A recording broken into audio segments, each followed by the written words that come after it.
Olá, boa tarde. Está começando mais um programa na sua TV missionária e hoje nós estamos começando com um programa novo. Hoje nós temos Teologia Descomplicada, é isso mesmo. E para falar com a gente hoje, nós temos um convidado, mas antes de apresentá-lo, eu gostaria de fazer uma leitura de um versículo para a gente fazer a abertura do nosso programa de hoje, que é João 17:11. Já não estou no mundo, mas eles continuam no mundo. Ao passo que vou para junto de ti. Pai Santo, guarda-os em teu nome, que me deste, para que eles sejam um assim como nós. E o tema de hoje é Ecumenismo, um só Deus? Um único Deus? É isso mesmo. Então, se você está interessado, nos acompanhe, porque quem vai falar com a gente hoje, o nosso convidado, é o seminarista Ian Guedes. Ele que é formado em Direito pela Universidade do Estado do Rio Grande do Norte. Ele é especialista em Direito Global Público pela Universidade de Castilha-La Mancha, mestre em Direito na Universidade 9 de Julho, autor do livro Protestantismo e o Estado, da editora Fonte Editorial. Ele é seminarista do último ano pela JMC, é casado com a Natália e pai do Natan. Olá, Ian, boa tarde, tudo bem? Olá, boa tarde, tudo bem, graças a Deus. É uma alegria estar aqui participando desse programa tão interessante que visa descomplicar a teologia, descomplicar o ensino da palavra de Deus. Isso, muito obrigada por estrear o programa com a gente hoje. E eu já começo com a pergunta. Nos explique o que é o ecumenismo. O ecumenismo, fala pra gente um pouquinho, pra gente entender de forma clara. É importante a gente começar definindo esse tema do ecumenismo, porque é um tema que as pessoas opinam muito, né? Elas falam muito, eu gosto do ecumenismo, eu não gosto, eu sou ecumênico, eu não sou, mas falta muito a definição. Ecumenismo é um movimento que nasce entre os cristãos, mas depois ele se expande e vai para outras religiões, unidade entre outras religiões, né? Então, o ecumenismo é, em essência, a busca da unidade entre todas as igrejas cristãs, todas aquelas igrejas que se dizem cristãs. Porém, o termo ecumenismo é um termo bem mais antigo, bem mais remoto. Na verdade, esse termo ecumenismo é uma tradução portuguesa do conceito grego oikomene, que é encontrado pela primeira vez em Heródoto, lá no século V. A ideia da palavra ecumenismo é terra habitada, no sentido geográfico mesmo. Nesse sentido, usa-se para falar sobre os habitantes da terra, ou seja, toda a humanidade. Mas o que isso tem a ver exatamente com a palavra de Deus ou com cristãos, né? O que terra habitada ou habitantes da terra tem a ver com unidade entre os cristãos? A versão grega do Antigo Testamento, também conhecido como Old Greek ou Septuaginta, vai trazer essa expressão em algumas passagens do Antigo Testamento. Por exemplo, lá no Salmo 49, verso 12, quando Deus diz: "A mim pertence o mundo e o que ele contém". Então a ideia é que o cosmos, o mundo inteiro é de Deus.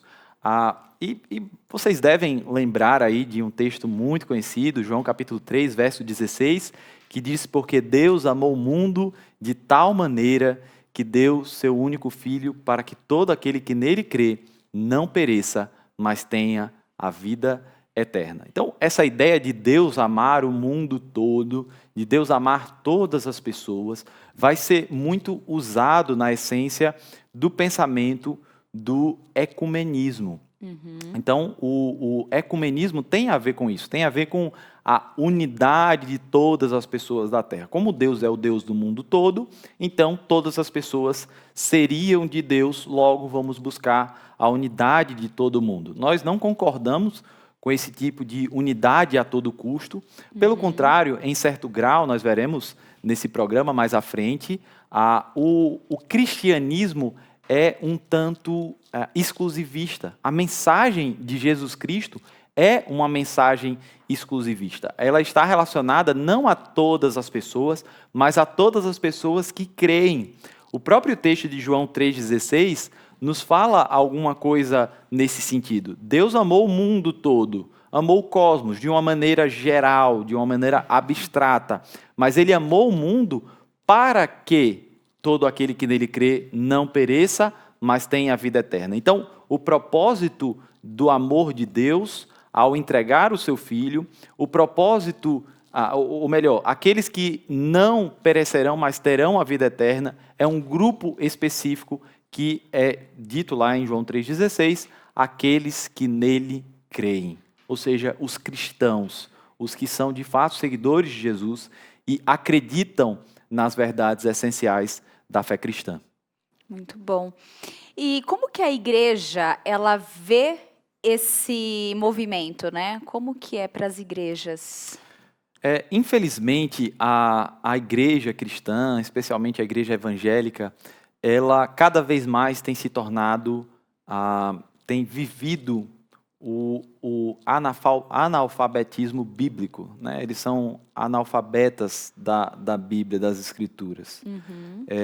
Sabem ler, sabem escrever, gostam de outras literaturas, mas não estudam e não se aprofundam nos ensinos das Escrituras. E é justamente essa falta de conhecimento e de profundidade dos ensinos das Escrituras que tem feito com que a igreja atualmente entenda como algo comum o movimento ecumênico. Então, tristemente, no dia 28 de julho de 2020, o ano que nós estamos, numa página do Facebook, uma cristã evangélica escreveu acerca da sua irmã de sangue, dizendo que ela era irmã de sangue, mas também irmã em Cristo, e que o amor uma pela outra começavam pelo respeito de escolhas, e mesmo ela sendo evangélica e a irmã sendo filha de santo. Ela vai dizer que ambas seguem a Jesus Cristo, que ambas buscam a Deus, e ela conclui o texto dela dizendo ali: a paz do Senhor e axé para todos. Como se, de fato, essas religiões falassem de um mesmo Deus, falassem de uma mesma doutrina, mas como nós vamos enfatizar nesse programa, Jesus deixa muito claro em João 14, verso 6, ele é o único caminho, a verdade e a vida. Ninguém vai ao Pai, senão por ele. Eu estava vendo um comentário, né? Porque existe essa boa prática, essa boa vontade de que haja essa unificação, né? Que seja um só, essa unidade, né? Unificação, essa unidade, perdão. E existe muito aquele pensamento da imaginação, que vem um fruto da imaginação humana, né? Errôneo, né? De que é um só corpo, né? Uma só pessoa, um só Deus e tá bom. É interessante, eu já passei por essa experiência de estar falando de Deus no mesmo ambiente e uma outra pessoa de uma outra religião também falando o Deus da visão dela e trazendo elementos. Então, eu fiquei prestando atenção por horas assim no diálogo, e ele trazendo aquelas comparações e trazendo os elementos, porque na natureza, porque faz isso, a gente pensa assim, porque está na nossa mente. E eu aqui falei, e eu prestando atenção, eu falei, gente, como que isso se traduz na nossa linguagem, nós cristãos, né, falando? E eu falei, então, eu tenho uma visão, eu falei, dessa mesma a sua atitude, esse mesmo pensamento, eu trazendo isso para Deus, Deus é superior, é Deus, não são os elementos, não é a natureza, não é a minha força, meu humor, porque isso tudo oscila, isso tudo é em vão, né? Nós não somos... E Deus não. Deus é o único verdadeiro e as pessoas tentam trazer, assimilar essas coisas, mas não dá para concordar. Eu acho que eu fui um pouco confusa, porque eu não quis citar, acho que o exemplo real da conversa, mas é muito isso, as pessoas tentam trazer essas características do mundo, essas coisas, para dentro de uma linguagem cristã, mas não é a mesma coisa, né? Não dá para a gente aceitar. E aí vem aquela pergunta, né? E o que a Bíblia diz sobre o ecumenismo? Nós falamos da igreja, nós colocamos, né, o seu significado, mas e a Bíblia? Só para concluir um pouquinho a fala anterior, eu mencionei esse exemplo, mas nós não concordamos com esse tipo de ecumenismo, e por causa do uso muitas vezes abusivo dessa expressão, de maneira irrestrita, ilimitada, é adequado que os cristãos não usem essa expressão ecumenismo. Se falarmos sobre unidade entre cristãos, falemos sobre unidade entre cristãos. É melhor.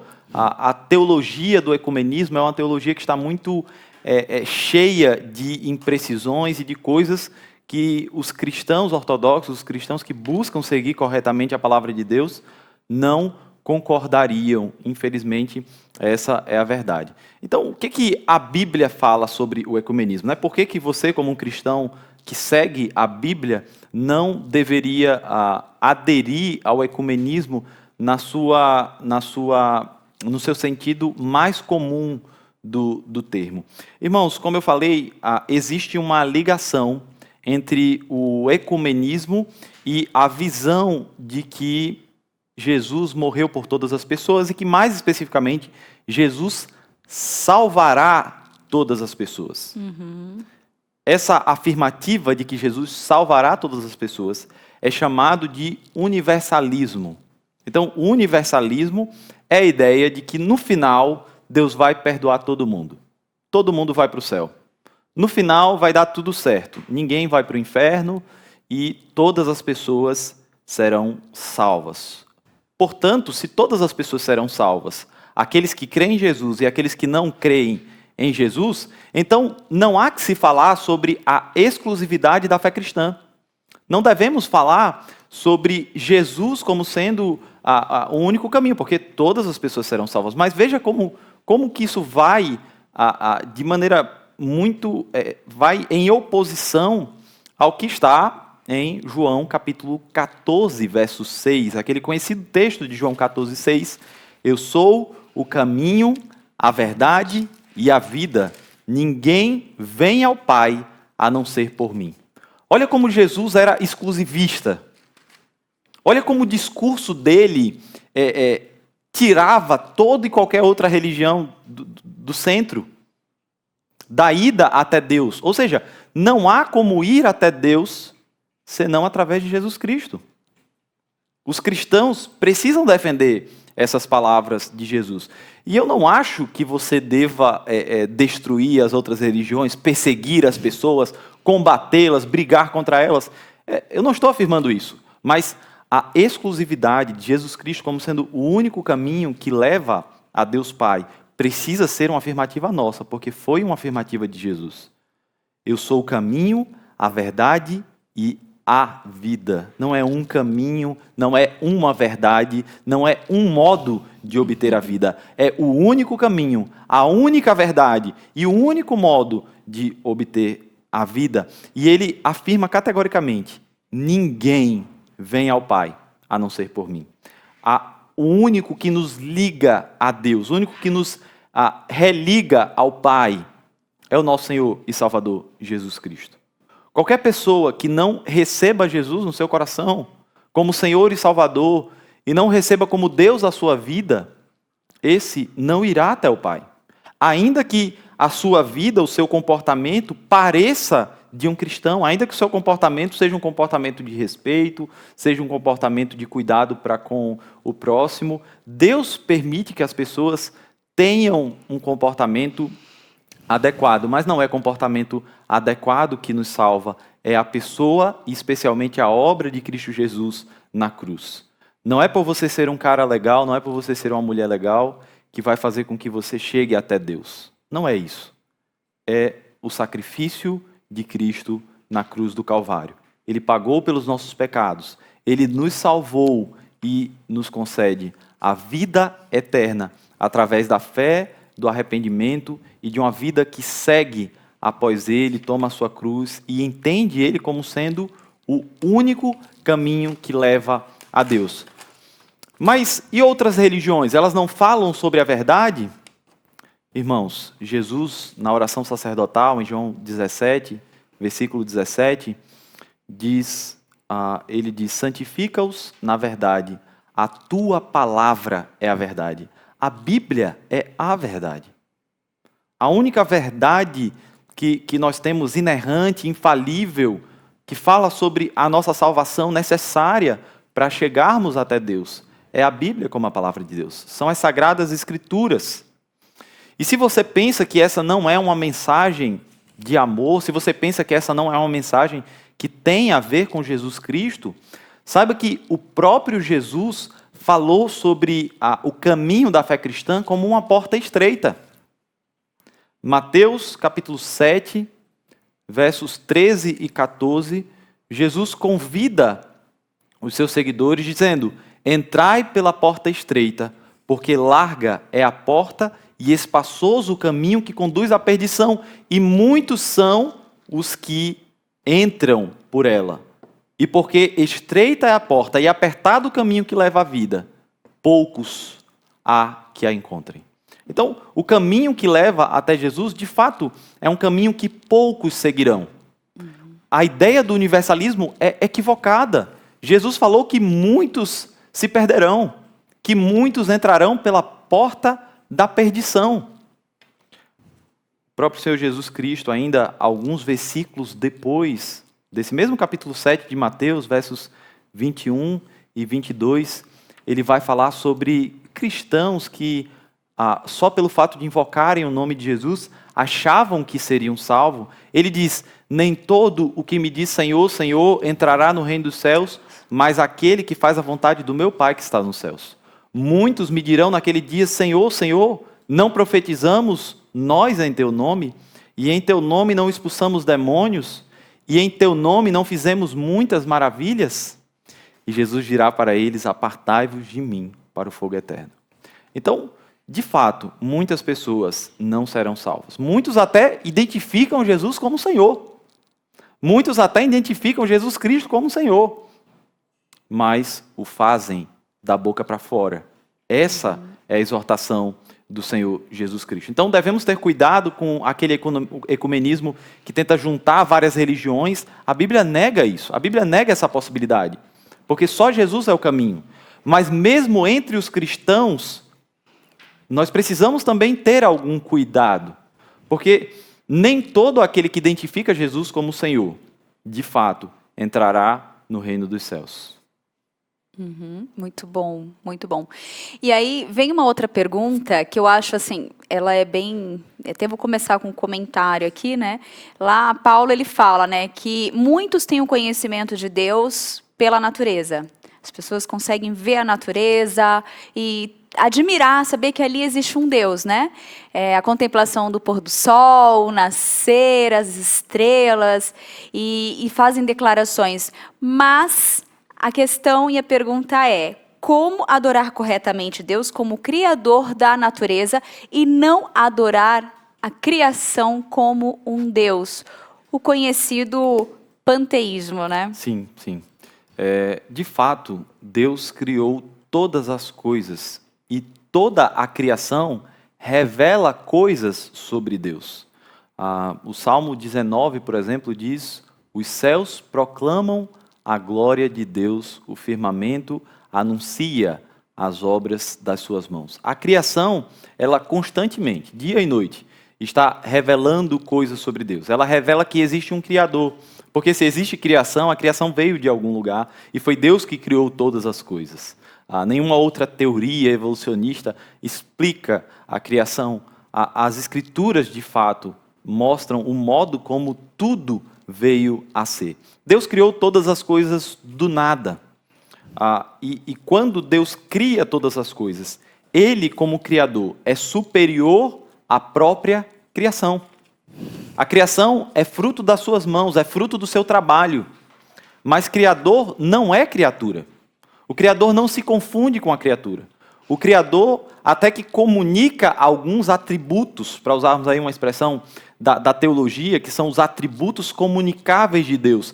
Deus comunica alguns atributos com a sua criação. Então, se conseguimos amar, é porque Deus é amor. Se nós temos algum senso de justiça e de verdade, é porque Deus é a justiça e a verdade no sentido maior da expressão. O apóstolo Paulo, quando escreve a sua carta aos Romanos, capítulo a partir do verso 18, ele vai dizer que do céu se manifesta a ira de Deus sobre toda a impiedade e injustiça dos homens que detêm a verdade em injustiça. E ele vai dizer por que essa ira de Deus se revela do céu contra os homens. Porquanto o que de Deus se pode conhecer, nele se manifestou, porque Deus lhe manifestou. Porque as coisas invisíveis, desde a criação, tanto o seu eterno poder como a sua divindade, se entende e claramente se vê pelas coisas que estão criadas, para que eles fiquem inexcusáveis. A ideia aqui da argumentação do apóstolo Paulo é que qualquer pessoa, mesmo que não tenha ouvido falar da mensagem do Evangelho, sabe que existe um Deus. Até mesmo os ateus tentam negar aquilo que é claro. Quando nós olhamos para a criação, nós conseguimos perceber que há um Deus e conseguimos perceber alguns atributos desse Deus, a saber, o seu eterno poder e a sua divindade. E aí o texto vai dizer que aqueles que tinham o conhecimento de Deus, que sabiam que existia um Criador, que sabia desses atributos que a própria criação revelam sobre Deus, né? O que nós chamamos de a revelação geral, ou a revelação para um público geral. Tendo conhecimento de Deus, não o glorificaram como Deus. Não o glorificaram como Deus. E aí, mais à frente, o apóstolo vai dizer uma coisa muito interessante que tem tudo a ver com o panteísmo. Porque eles deixaram de adorar o Criador e passaram a adorar a criatura. Mudaram a verdade de Deus em mentira, honraram e serviram mais a criatura do que o Criador, que é bendito eternamente. Amém. Então, irmãos, Deus não se confunde com a criação. Deus está acima de tudo isso. Deus, ele não está limitado ao espaço, como nós estamos limitados às condições espaciais. É por isso que nós dizemos que Deus é onipresente, ele está em todos os lugares. Porque foi ele que criou as condições de espaço. Deus não está limitado ao tempo. Nós estamos. Você não consegue ir para o ontem, nem avançar para o amanhã. Você só consegue viver o agora. Deus não. Ele criou todas essas coisas. É por isso que nós dizemos que Deus é eterno. E como ele criou tudo que existe, ele tem poder sobre todas as coisas. É por isso que Deus é onipotente. Esses são atributos incomunicáveis de Deus. Toda a criação não tem esses atributos, não tem essas características. Só o Criador de todas as coisas possuiria todos esses atributos. E nós adoramos a Ele. É a Ele que nós prestamos o nosso culto. O panteísmo, ele tenta adorar a criatura, a natureza, o sol. O salmista, no livro dos Salmos, vai dizer: elevo os meus olhos para os montes, de onde me virá o socorro? E ele diz: o meu socorro vem do Senhor, que fez os céus e a terra. Não são os montes que lhe protegem, não são os montes que lhe socorrem, mas quem fez os montes? Não é o sol que é o Todo-Poderoso sobre nós, mas o Criador do sol. O Criador do sol, o Criador da terra, o Criador de todas as coisas, das montanhas e de tudo que nós desfrutamos no nosso dia a dia. O meu Criador, o seu Criador, esse sim tem poder para nos socorrer, esse sim tem poder para transformar as nossas vidas. Então diga como salmista: leva os olhos para os montes, de onde me virá o socorro? O meu socorro vem do Senhor, que fez os céus e a terra. Ai, que lindo. Que lindo. É muito bonito, né? Gente, e aí nós apresentamos aqui, tem vários comentários mesmo assim, as pessoas comentando. Teve o Ayrton, olha só o que ele comentou, né? Falou assim: a igreja antiga era unida na... não, aqui, eu vou ler o primeiro aqui que eu tinha visto. Se já é difícil nos relacionarmos com cristãos protestantes, denominações diferentes, né? Por questões doutrinárias, imagine optar com a ideia em aderir ao ecumenismo, né? Como isso poderia, talvez, né, trazer uma relação diferente. E aí a criação, e aí tem várias passagens. A Eleonai, ela escreveu em Mateus 10, 34, 35, Jesus disse: não penseis que vim para trazer paz à terra, não vim para trazer paz, mas espada, pois vim causar a divisão entre o homem e o seu pai, entre a filha e a sua mãe. Então, tá tendo uma interação, isso é bem legal. E aí, a nossa pergunta agora é... falamos do ecumenismo, que é a gente, né, dos perigos ali, né, que ele pode trazer e ele traz, mas existe um ecumenismo bom? A gente tem essa passagem bíblica, existe esse momento na Bíblia que fala de um ecumenismo bom? É importante nós afirmarmos que Jesus sempre desejou a união dos seus seguidores, a unidade dos seus seguidores. Por exemplo, na oração sacerdotal, em João capítulo 17, ele ora ao Pai pedindo que os seus discípulos sejam um, que eles vivam e avancem em unidade. E o propósito da unidade dos cristãos, da unidade dos seguidores de Jesus, lá em João capítulo 17, verso 21, é para que o mundo creia que o Pai enviou Jesus Cristo. A ideia, irmãos, é que assim como Deus Pai, Deus Filho e Deus Espírito Santo são um na Trindade, os cristãos precisavam também viver essa unidade. E, de algum modo, a unidade dos cristãos seria um reflexo da unidade de Deus. Não no mesmo sentido, não no mesmo grau, mas é um reflexo da unidade de Deus. A grande questão é que nós devemos defender a unidade entre os cristãos. Unidade é uma expressão que está menos corrompida do que a expressão ecumenismo. A expressão ecumenismo trata-se de uma ideologia que já foi muito deturpada e que busca aí juntar várias religiões e, de fato, não é aceitável que nós usemos essa expressão. Na Reforma Protestante, quando perguntaram para Martinho Lutero se era necessário a unidade da igreja, se era necessário a paz entre os vários cristãos que ali estavam, Lutero disse uma frase muito interessante. Ele disse: a paz, se possível, mas a verdade a qualquer preço. Eu sei que é duro para os evangélicos dos nossos dias ouvir isso, porque a gente quer, de fato, a paz a qualquer custo. A gente não quer ter problema com o nosso próximo, a gente não quer ter problema com aquele que discorda de nós. Mas essa visão é, de fato, a visão evangélica, é, de fato, a visão da igreja reformada. A paz, se possível. De fato, devemos buscar a unidade, devemos buscar paz, devemos buscar união com outras denominações. A Igreja Presbiteriana do Brasil não é uma igreja sectária. Nós não achamos que somos a única igreja cristã verdadeira. Pelo contrário, crentes que, porventura, vêm de outras denominações e querem se tornar membros da Igreja Presbiteriana do Brasil, se eles vêm de igrejas evangélicas assim reconhecidas, né, pelo nosso Supremo Concílio, pela nossa denominação, eles não são rebatizados. Eles foram batizados em nome do Pai, do Filho e do Espírito Santo e são nossos irmãos. Então, irmãos que vêm da igreja batista, irmãos que vêm da igreja metodista, nós recebemos eles como irmãos na fé, e o seu batismo é aceito. Então, existe, eu diria, não um bom ecumenismo, mas uma boa unidade entre os cristãos. Devemos buscar essa boa unidade cristã. Essa boa unidade cristã, ela se dará dentro de uma aceitação das verdades essenciais da fé cristã. Eu sei que esse parece ser um termo muito abrangente, e como o nosso propósito é teologia descomplicada, eu queria dar uma dica para você que nos assiste sobre como identificar uma verdade essencial da fé cristã. Como identificar se a doutrina ela é uma doutrina fundamental ou se ela é uma doutrina mais periférica.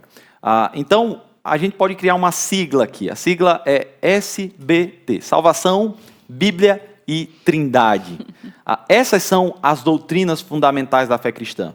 Doutrina da salvação, doutrina da Bíblia e doutrina da Trindade. Se um grupo que se diz cristão negar o entendimento ortodoxo, o entendimento correto sobre alguma dessas três doutrinas, então esse grupo está defendendo uma heresia. Esse grupo é uma seita, né?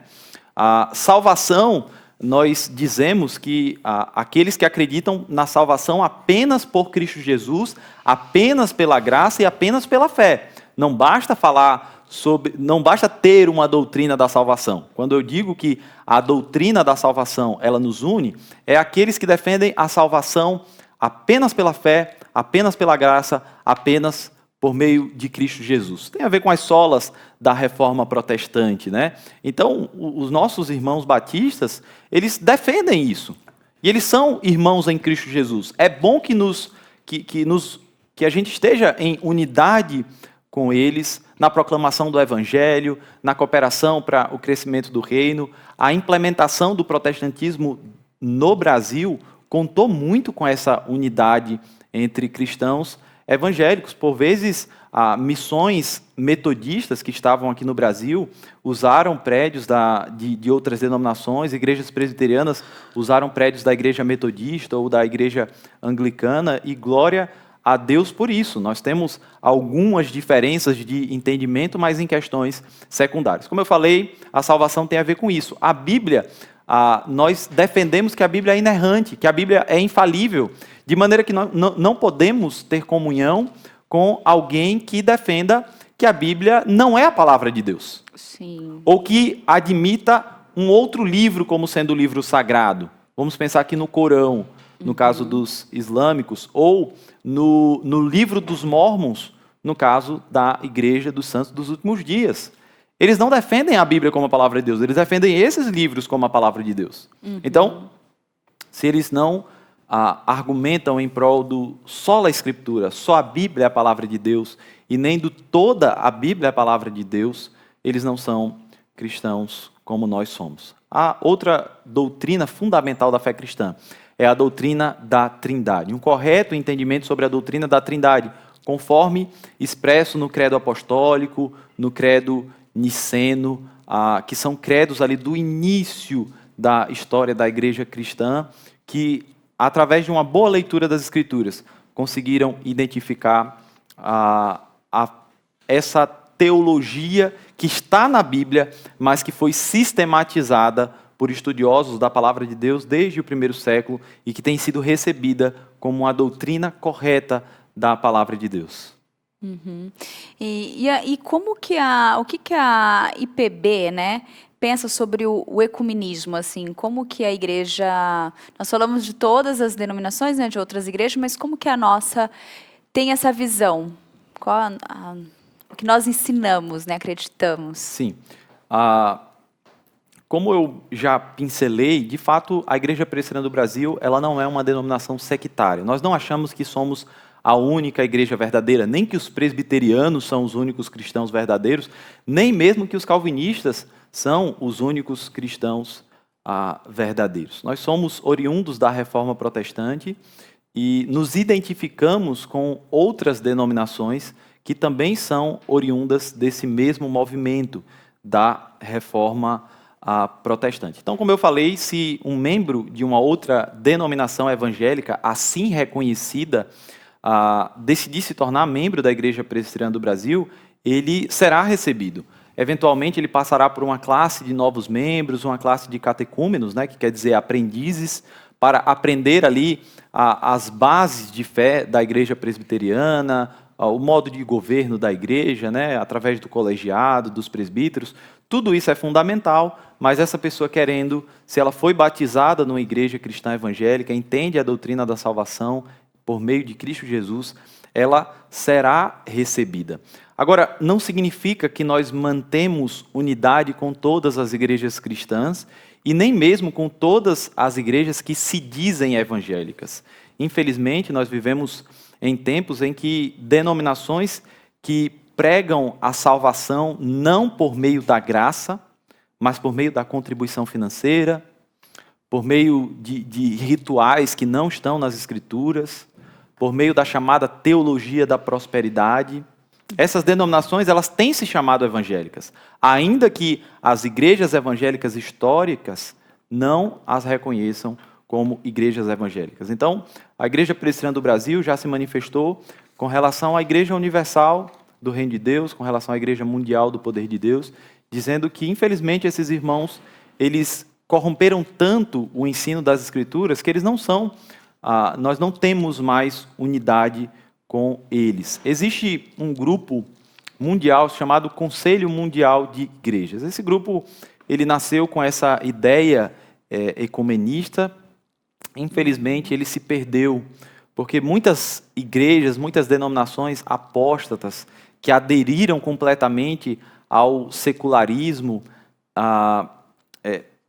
tomaram a frente do Conselho Mundial de Igrejas. Então, para vocês terem uma noção, existem denominações que acham que o homossexualismo não é pecado, que fazem parte do Conselho Mundial de Igrejas. Infelizmente, a Igreja Presbiteriana do Brasil não faz parte, não concorda com isso.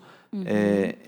É triste ver essa situação de algumas denominações ao redor do mundo, mas nós não nos alinhamos a esse tipo de doutrina, a esse tipo de igreja, a esse tipo de pensamento. Uhum. Isso não significa que nós não buscamos unidade com outros cristãos. Então, a Igreja Presbiteriana do Brasil faz parte, por exemplo, da Fraternidade Internacional de Igrejas Reformadas. Eu acho que é Fraternidade Mundial de Igrejas Reformadas. Essa seria a tradução do grupo que a Igreja Presbiteriana do Brasil faz parte. E buscamos unidade com irmãos de outras nações, de outros países, e outros cristãos evangélicos também aqui do Brasil que professam a fé cristã. Então, eu diria, em resumo, que você, como parte da IPB, não deve defender o ecumenismo, mas unidade entre cristãos que defendem as doutrinas essenciais da fé cristã.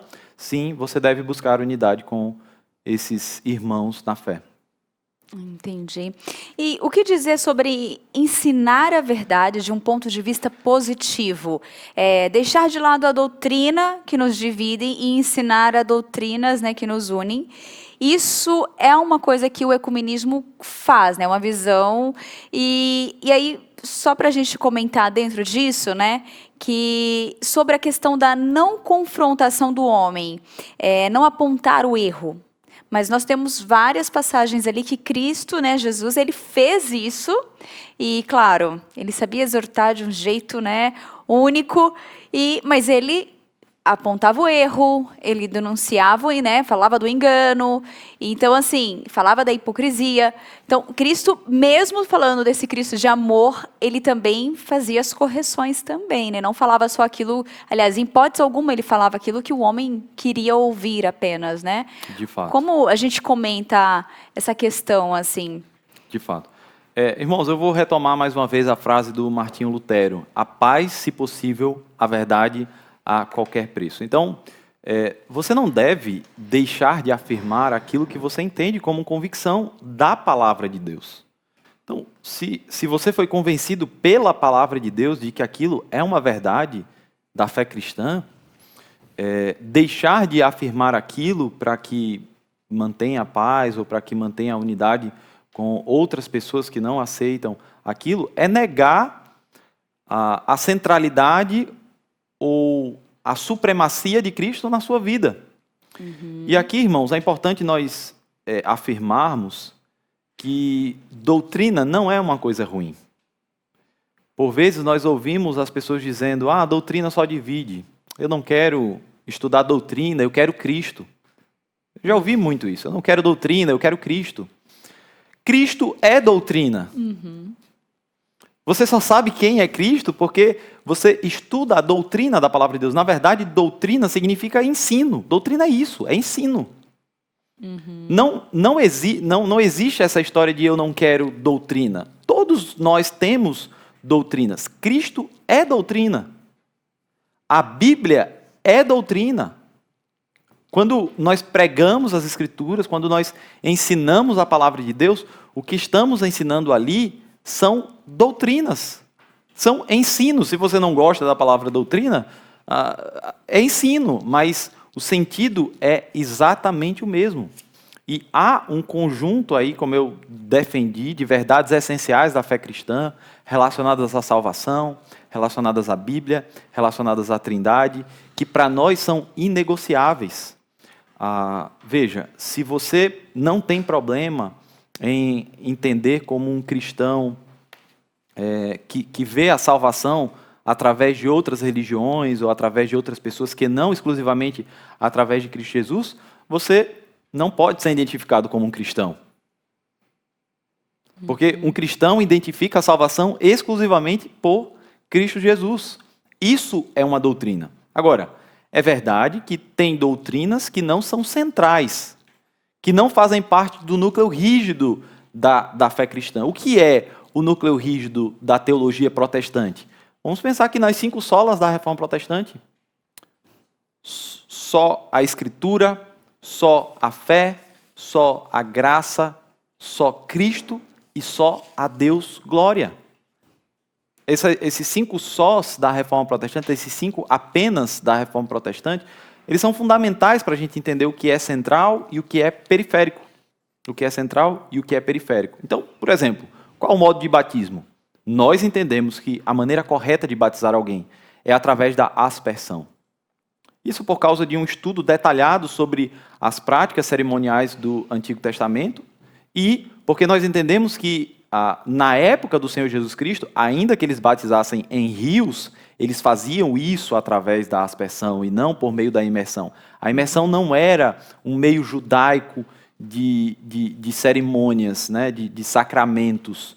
A imersão ela foi usada por judeus em pouquíssimas passagens no Antigo Testamento, mas a aspersão sim. Se você pesquisar a expressão aspersão no Antigo Testamento, você vai perceber várias passagens que falam sobre aspersão. Então nós defendemos isso. Porém, não é o modo que vai dizer se o batismo está correto ou não. O importante é ter água e o batismo ser feito em nome do Pai, do Filho e do Espírito Santo, sobre uma confissão genuína, que defende a Bíblia como a palavra de Deus e a salvação apenas por Cristo Jesus. Exclusivamente por Cristo Jesus. De maneira que a forma de batismo, ainda que seja uma doutrina que nós defendemos, não é um ponto essencial da fé cristã. Não é algo fundamental da fé cristã. Agora, as verdades fundamentais, essas sim, nós devemos ensinar todas as doutrinas e aquelas que não são fundamentais, a gente também não deixa de ensinar. Então, a questão do modo como nós batizamos, nós defendemos, porque entendemos que pela Bíblia essa é uma verdade, mas com certeza, irmãos, essa não é a verdade central da Bíblia. Essa é a verdade central da Bíblia, está relacionado à mensagem do Evangelho, ao nosso Senhor e Salvador Jesus Cristo. Isso sim é essencial. Agora, o fato de dizermos que existe alguma coisa essencial não significa que não devamos defender aquilo que é secundário ou aquilo que não é tão essencial quanto as verdades primordiais da fé cristã. É importante eu dizer que o batismo é essencial, tá, irmãos? O batismo é fundamental, a doutrina do batismo é fundamental. O modo do batismo, não. O modo do batismo, não. A doutrina, sim. É interessante porque até foi questionado isso, né? Até perguntaram com relação ao batismo, né? Daqui da Igreja Presbiteriana, né? E eu vou fazer a próxima pergunta e já tem até um comentário já também. O que dizer sobre as seitas que se dizem evangélicas? E aí a Selma perguntou, a Adventista e a Igreja Cristã Maranata são igrejas ou seitas, né? O que a gente pode falar um pouquinho sobre isso? Certo. Então, como eu falei, existem muitas denominações que se dizem evangélicas, mas que o grupo de igrejas evangélicas históricas não tem reconhecido essas denominações como evangélicas, ainda que eles insistam nesse ponto. E tem algumas características que identificam uma seita. Normalmente, as seitas são sectárias. E o que significa essa expressão que parece até ser redundante? Significa que as seitas acreditam que apenas aquela instituição é a instituição verdadeira. Isso acontece, por exemplo, com a Igreja Romanista. A Igreja Católica Apostólica Romana acredita que só aqueles que estão debaixo do poder do Papa é que são a Igreja Cristã verdadeira, que eles são a Igreja da história, e a gente vem discordando deles desde a Reforma Protestante e continuamos discordando, né? Discordando. Agora, eles não se dizem evangélicos. Outras seitas têm tentado uma aproximação com os evangélicos. É o caso da Igreja Adventista do sétimo dia. Muita gente acha que o grande problema da Igreja Adventista do sétimo dia é o fato deles defenderem o sábado como sendo o dia do descanso, né? Irmãos, de fato, esse não é o maior problema da Igreja Adventista do sétimo dia.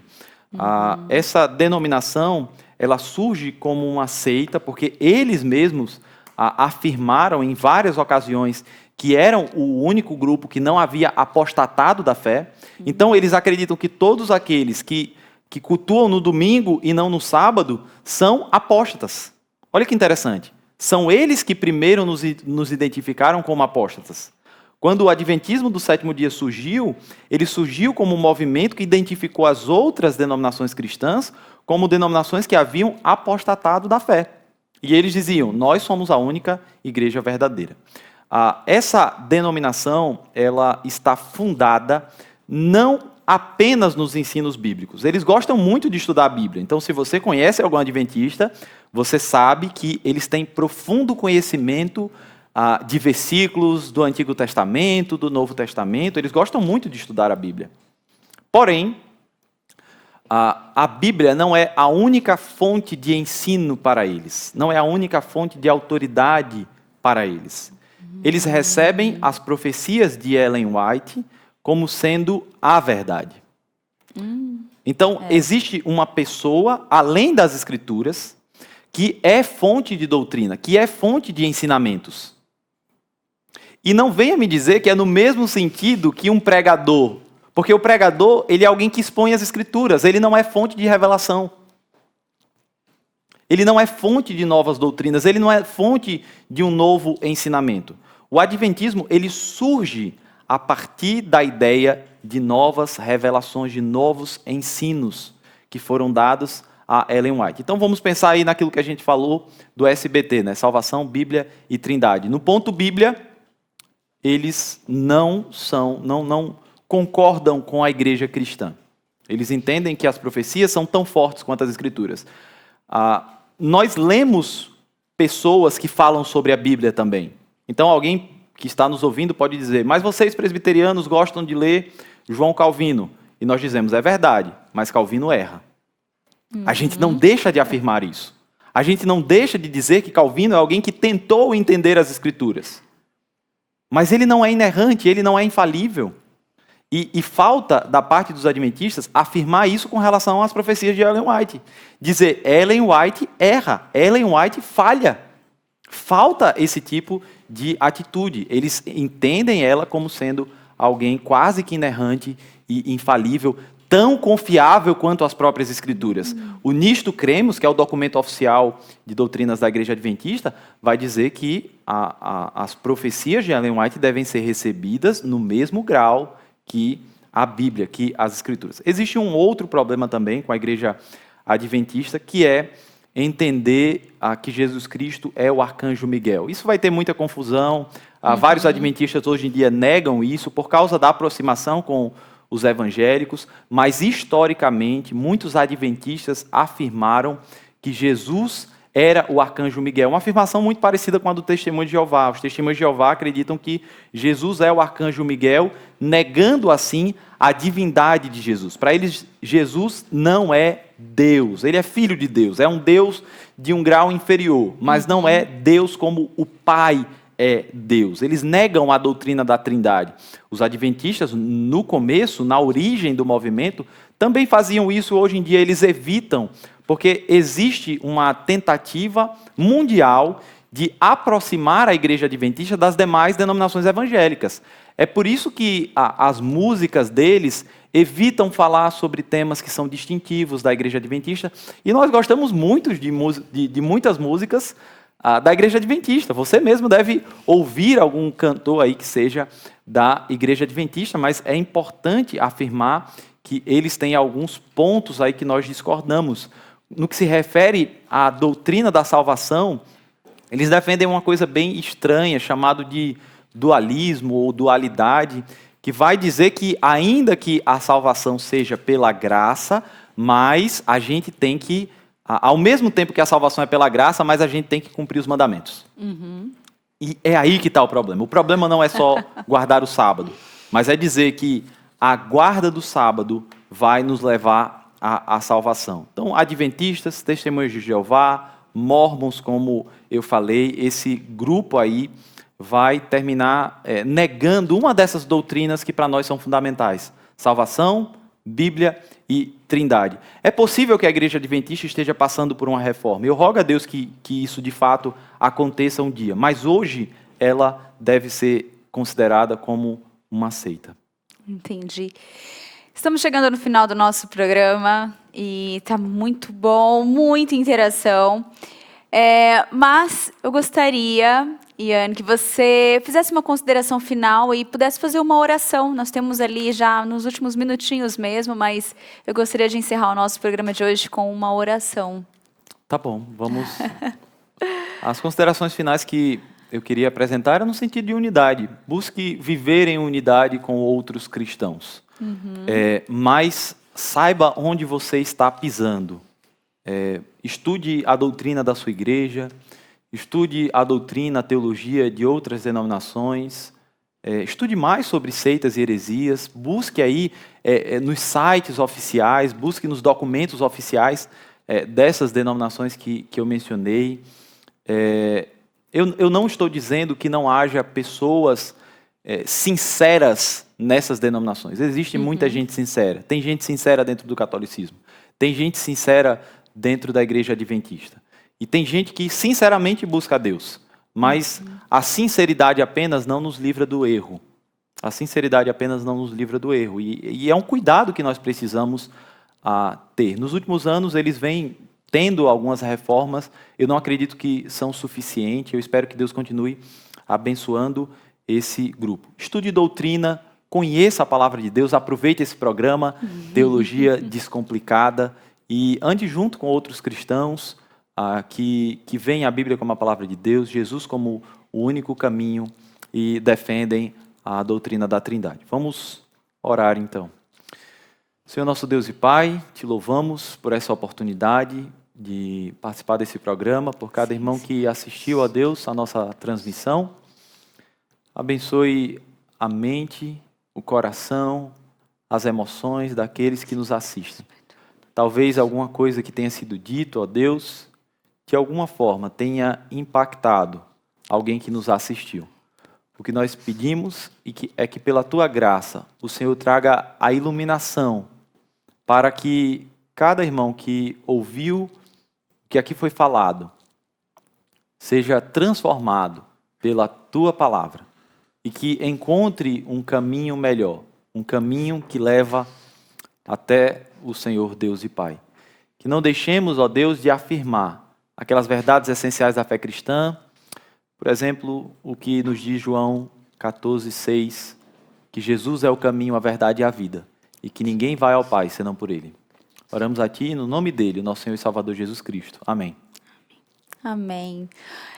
Nós conversamos com o seminarista Ian Guedes. Muito obrigada pela sua participação hoje aqui com a gente, Ian. Forte abraço, que Deus continue abençoando aí a sua caminhada. E você que nos assistiu, muito obrigada pela participação. Estreamos o programa hoje com chave de ouro, como a Amanda Almeida disse. Muito bom, obrigada, Amanda.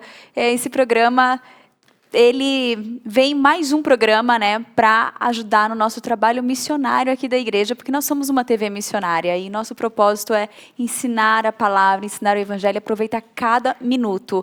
Então, um forte abraço, fiquem todos com Deus. Hoje, às 20 horas, tem Conexão com Deus com o reverendo Hernandes Dias Lopes. Então, assista, participe. Tchau!